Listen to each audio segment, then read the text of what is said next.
Assalamualaikum warahmatullahi wabarakatuh. Apa kabar? Kembali berjumpa dengan saya, Hersun Arif dari Forum News Network. Ridwan Kamil, calon gubernur yang diusung oleh Koalisi Indonesia Maju Plus, itu sudah berpamitan dan juga mengucapkan terima kasih kepada warga Jakarta. Dia harus mengucapkan terima kasih karena kata dia paling tidak akan ada 40% warga Jakarta yang mendukung dia. Menurut Ridwan Kamil, ketika ditanya wartawan apa rencana selanjutnya, dia menyatakan bahwa ya dia itu akan kembali menjadi dosen, kemudian terus di arsitek, ini profesi yang sebelumnya digeluti. Dan jangan lupa, kata dia, dia ini masih menjadi kurator Ibu Kota Nusantara. Itu pernyataan Ridwan Kamil setelah dia mengucapkan selamat kepada pasangan Pramono Rano. Tapi sangat terlihat bahwa begitu dinyatakan kalah dan kemudian tim dari Ridho itu memutuskan untuk tidak menggugat ke Mahkamah Konstitusi, Ridwan Kamil itu langsung ditinggalkan oleh para pendukungnya. Partai-partai pengusung Ridwan Kamil dan Suswono itu langsung berkomunikasi kepada Pramono Rano dan mereka menyatakan akan mendukung kepemimpinan Pramono di Jakarta. Ini tentu saja situasi yang cukup menyedihkan lah setidaknya bagi Ridwan Kamil karena kok kesannya dia begitu kalah langsung dilupakan dan ditinggalkan. Walaupun sebenarnya kalau melihat perilaku dari Ridwan Kamil kita tidak terlampau terkejut ya kemudian situasi semacam ini terjadi. Bahkan sebelum kalah pun sesungguhnya dia sudah ditinggalkan oleh para pendukungnya termasuk partai-partai politik yang mengusungnya. Ini terbukti dari mesin politik yang tidak bekerja pada pilkada lalu. Tanda-tandanya juga ada, nampak bukan hanya mesin politik, tapi para petinggi partai-partai yang mengusungnya juga tidak pernah hadir dalam kampanye-kampanye yang dia selenggarakan, termasuk kampanye akbar. Ini kan biasanya kalau para petinggi ini tidak datang dalam acara-acara kampanye, tapi mereka pasti akan menyempatkan hadir pada kampanye akbar atau setidaknya pada kampanye akbar terakhir yang waktu itu digelar di lapangan Banteng. Figur seperti Jokowi yang juga rencananya akan hadir ternyata tidak hadir dan kemudian diikuti oleh semua ketua umum partai politik pendukungnya di Koalisi Indonesia Maju Plus yang jumlahnya sampai 15 parpol. Tidak ada satu pun yang muncul. Dari situ saja sebenarnya orang dengan mudah bisa memprediksi bahwa pasangan Ridwan Kamil dan Suswono ini akan kalah. Tapi apakah kalahnya telak dan kemudian pilkada hanya berlangsung satu putaran, kan pada waktu itu masih ada harapan pilkada berlangsung dua putaran dan mereka bisa membalikkan situasi. Tapi ternyata ekspektasi itu tidak muncul. Pramono seperti diakuinya dia menyatakan sudah berkomunikasi dengan hampir semua partai ketua-ketua umum partai Koalisi Indonesia Maju Plus dan dia juga menyatakan sudah berkomunikasi dengan ketua DPRD dan wakil ketua DPRD di DKI Jakarta dan juga dengan ketua-ketua fraksi. Ini saya kira bukan klaim kosong karena seperti diakui oleh politisi PKS Mardhani Alisera, benar Pramono itu sudah berkomunikasi dengan PKS. Sekarang ini kan yang menjadi ketua DPRD di Jakarta adalah ketua DPP PKS Jakarta yakni Khairuddin. Dan selain itu mereka katanya juga sudah ada kesepakatan-kesepakatan untuk bekerja sama di antara DPRD dengan kepala daerahnya yakni gubernur yang dipimpin oleh Pramono. Jadi kelihatannya mulus ini karena kita misalnya menyimak pernyataan dari Ketua DPW Partai Demokrat Jakarta Mulyono misalnya yang menyatakan bahwa mereka itu sudah bicara A sampai Z tentang program-program kerja yang mereka titipkan pada Pramono Rano dan ini akan diakomodasi oleh Pramono Rano. Seperti dikatakan oleh Pramono bahwa bukan hanya titipan-titipan itu tapi visi misi dari pasangan Ridwan Kamil Suswono dan juga Kun Wardana dan maksud saya Dharma Pongrekun Kunwardana itu juga nanti akan diakomodasi oleh Pramono. Dukungan juga misalnya datang dari fraksi di PKB yang menyatakan mereka akan membantu Pramono Rano untuk menjadikan Jakarta menyala. Ini dikatakan oleh anggota fraksi PKB di DPRD DKI Jakarta Muhammad Levi. Sejak awal memang kehadiran Ridwan Kamil ini sangat kontroversial di Jakarta. Ini penolakannya sangat besar. Beda misalnya dengan Ahok dulu ya. Penolakannya sangat besar tapi dukungannya juga sangat besar gitu ya. Tapi kalau Ridwan Kamil ini penolakannya sangat besar tapi dukungannya tidak terlampau besar. Bahkan di kalangan internal partai-partai koalisi pendukungnya pun banyak yang meninggalkan dia. PKB dan Nasdem misalnya itu sejak awal mesin politiknya tidak bekerja, walaupun bolak-balik dibantah, tapi realitasnya seperti itu. Saya kira ini ada kaitannya dengan sejarah masa lampau hubungan antara keduanya. Di Jawa Barat itu kan Nasdem pada waktu itu menjadi partai yang pertama mengusung Ridwan Kamil sebagai calon gubernur ketika dia kesulitan untuk mencari partai partai pengusung ya. Dan pada waktu itu seperti katakan oleh Ketua Umum Partai Nasdem Surya Paloh bahwa mereka tidak mendukung tanpa syarat kepada Ridwan Kamil. Yang kemudian partai-partai lain setelah itu bergabung. Tapi seperti dikatakan oleh sejumlah politisi dari Nasdem, Ridwan Kamil ini orang yang dalam peribahasa sering disebut sebagai kacang lupa pada kulitnya. Artinya orang yang tidak berterima kasih ketika dia didukung karena setelah dia terpilih menjadi gubernur itu jangankan program-programnya yang diakomodasi di kontak saja sudah tidak bisa lagi. Ya saya kira itu memang jadi salah satu tabiat dari Ridwan Kamil yang menjadi kelemahan dia dan menjadi banyak catatan dari orang-orang yang pernah membantu Ridwan Kamil. Jadi tidak heran ketika kemudian ketika dia diputuskan menjadi calon gubernur di DKI Jakarta yang harusnya ini kan kalau seperti permainan sepak bola dia tinggal nendang bola yang sudah di depan gawang dan kipernya sudah tidak ada tapi ternyata tidak bisa masuk juga karena faktor penghambat utama dia itu Anies Baswedan kan sudah disingkirkan begitu dan lawannya sebenarnya Pramono Darno ini bukan lawan yang layak diperhitungkan kecuali Rano Karno ya yang bagaimanapun juga trademark dia sebagai sidul anak Betawi itu masih sangat lekat gitu. Dan ini menjadi modal yang cukup besar buat pasangan Pramono Rano. Tapi di luar itu saya kira kalau menggunakan analogi olahraga di misalnya tenis, ini kemenangan Pramono Rano itu selain juga faktor penolakan terhadap Ridwan Kamil yang sangat besar, itu juga didukung atau ada kontribusi yang sangat besar dari unforced error gitu. Karena mereka sering membuat blunder-blunder sendiri, baik Ridwan Kamil maupun juga Suswono. Jadilah seperti ini sekarang sejarah mencatat bahwa ada satu pasangan calon gubernur dan wakil gubernur yang diusung oleh partai minoritas dengan suara yang kecil dengan model elektabilitas yang tidak besar juga tapi kemudian bisa mengalahkan pasangan yang diusung oleh begitu banyak partai politik dengan modal elektabilitas yang lebih tinggi.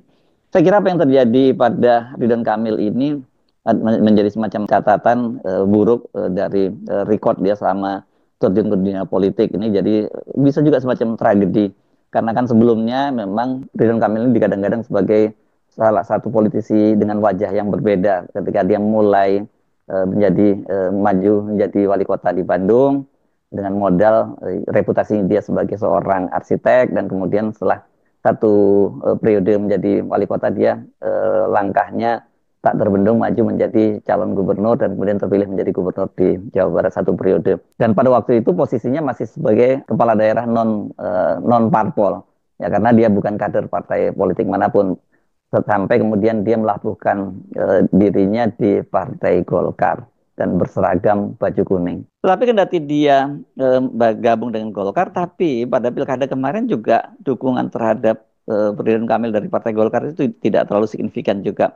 Apalagi kemudian di Jakarta ini memang Golkar itu bukanlah kekuatan partai politik yang dominan sudah sejak lama. Golkar di Jakarta itu menjadi mediocre saja gitu. Dia tidak pernah jadi pemenang di pileg di Jakarta ini. Beda dengan PKS misalnya yang sekarang jadi pemenang pemilu legislatif ataupun PDI di masa lalu dan juga Gerindra ini juga cukup kuat di Jakarta. Pertanyaannya sekarang setelah para politisi partai-partai yang tadinya mendukung dia itu meninggalkan dia dan kelihatannya juga langsung melupakan dia karena mereka langsung menyatakan siap bekerja sama dengan Pramono Rano. Kemana Ridwan Kamil ini akan berlabuh? Seperti tadi yang saya kutip, dia ketika ditanya oleh wartawan, dia menyatakan bahwa dia mungkin akan kembali lagi ke satu profesi lamanya sebagai dosen, kedua dia juga seorang arsitek, dan yang sekarang ini kalau jabatan publiknya, walau saya tidak tahu apakah ini masih valid atau tidak jabatannya kan dia pernah diangkat oleh Pak Jokowi menjadi kurator di Ibu Kota Nusantara. Berapa kali kita lihat Ridwan Kamil mendampingi Pak Jokowi datang ke IKN dan ketika ditanya oleh wartawan apa sih tugas dia sebagai kurator itu ya dia misalnya melihat apakah ini kemiringannya kurang, kemudian kurang hijau dan perlu dihijaukan kembali dan lain-lain. Jadi tugasnya seperti itulah. Ya, apa ya, ini mensupervisi gitu ya kalau mungkin maksudnya ya. Tapi saya nggak yakin bahwa Ridwan Kamil akan kembali habitat lamanya itu kalau masih ada tersedia opsi lain.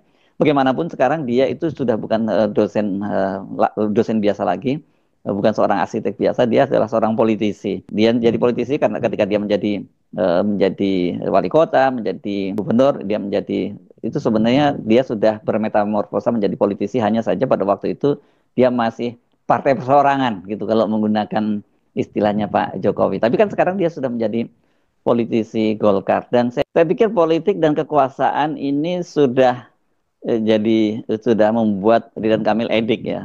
Makanya kemudian dia terus maju lagi kan sebelumnya dia inginnya majunya jadi gubernur di Jawa Barat tapi kan takdir membawa dia ke Jakarta dan kemudian disinilah justru nasib baik dia selama ini berhenti di Jakarta. Ya memang Jakarta beda dengan daerah-daerah lain. Harus kita akui bahkan termasuk Jawa Barat yang sebenarnya bertetangga dengan Jakarta. Tapi kalau dibandingkan seperti Jawa Tengah atau daerah-daerah lain seperti Sumatera Utara dan sebagainya memang ini dinamika politik di Jakarta itu jelas berbeda. Tidak linier seperti yang terjadi di daerah-daerah lain bahwa kalau dia didukung oleh penguasa dia pasti memenangkan pilkada. Karena kan di Jakarta ini Ridwan Kamil kan di-endorse oleh Pak Prabowo maupun Pak Jokowi. Bahkan Ridwan Kamil kan sampai datang ke Solo ya dengan alasan bahwa dia belajar pengalaman mengelola Jakarta. Ya sebenarnya mengelola Jakarta apa? Karena Pak Jokowi sebenarnya nggak punya pengalaman di Jakarta. Dia nggak hanya setengah periode. Jadi kalau kemudian dianggap dia sukses juga berlebihan, tapi kalau dinilai gagal, kita juga belum bisa mengevaluasinya karena dia tidak menyelesaikan masa jabatannya. Nah, justru ternyata malah kehadiran Ridwan Kamil itu bukan alih-alih mengendorse dia, memberikan kotel efek, gitu, endorsement power dari Jokowi itu ternyata malah mengurangi suara dia. Hasil exit poll itu menunjukkan itu ya bahwa faktor Jokowi itu menjadi faktor pengurang di Pilkada Jakarta ini dan itu ya kesalahan dari Ridwan Kamil mengapa dia tiba-tiba tanpa koordinasi dengan tim sesnya nyelonong ke Solo. Nah, kita kembali lagi. Kemarin saya sempat membahas sekilas bagaimana Ridwan Kamil setelah dia tidak terpilih menjadi gubernur di Jakarta. Saya sih menduga dan ini juga saya mendapat informasi-informasi dari kalangan di lingkungan istana.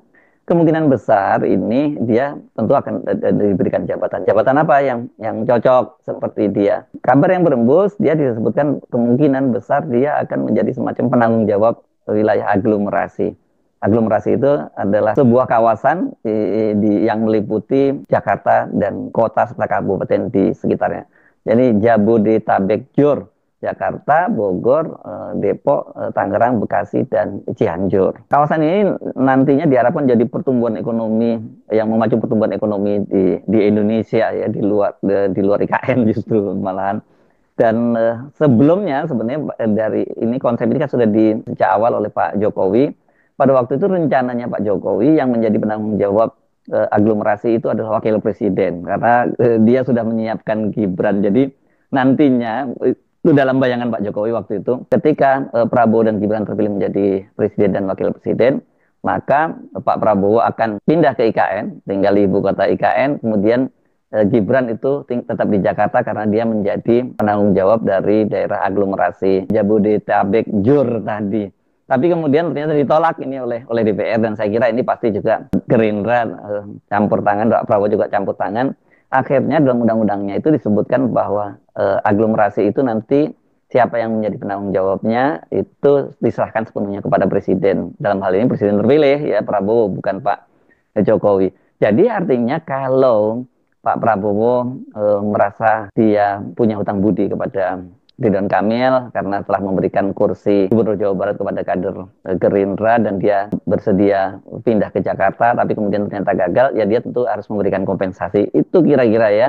Nah kalau dia kemudian dipilih menjadi penanggung jawab aglomerasi kan berarti dia secara hierarki itu kedudukannya lebih tinggi karena dia tadi termasuk membawahi Jakarta. Tapi apakah kewenangannya bisa sampai level eksekusi itu yang saya kira masih jadi pertanyaan. Kepala-kepala daerah pasti mereka punya otoritas sendiri karena mereka ini kan secara basis legitimasinya lebih kuat dipilih melalui pilkada sementara kalau tanggung jawab aglomerasi itu kan hanya appointee, ditunjuk oleh presiden, dan secara hierarki saya kira beda dengan menteri, misalnya posisinya menteri dalam negeri itu walaupun dia ditunjuk oleh presiden jadi pembantu presiden, tapi hierarkinya kan memang di atas gubernur dan kepala-kepala daerah lainnya.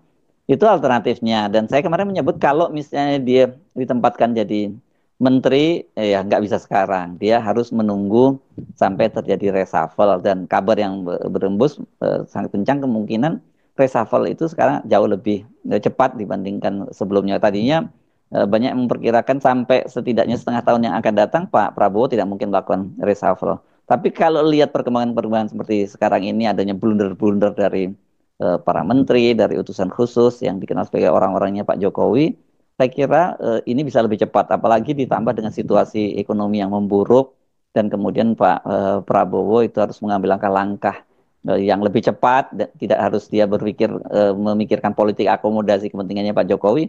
Yang mau tidak mau itu reshuffle akan dilakukan dalam waktu yang lebih cepat ketimbang waktu yang mungkin diperkirakan 100 hari atau setidaknya 6 bulan setelahnya. Dan sinyal bahwa Pak Prabowo akan melakukan langkah-langkah lebih cepat dari yang diperkirakan itu kan terlihat dari mutasi besar-besaran di lingkungan TNI, sampai 300 orang bintang yang mendapat promosi maupun rotasi. Dan itu yang cukup mengejutkan, ada beberapa orang yang dikenal sebagai orang dekatnya Pak Jokowi itu kemudian dirotasi ke posisi-posisi yang tidak strategis, bahkan ada yang hanya diparkir menjadi dosen di Universitas Pertahanan.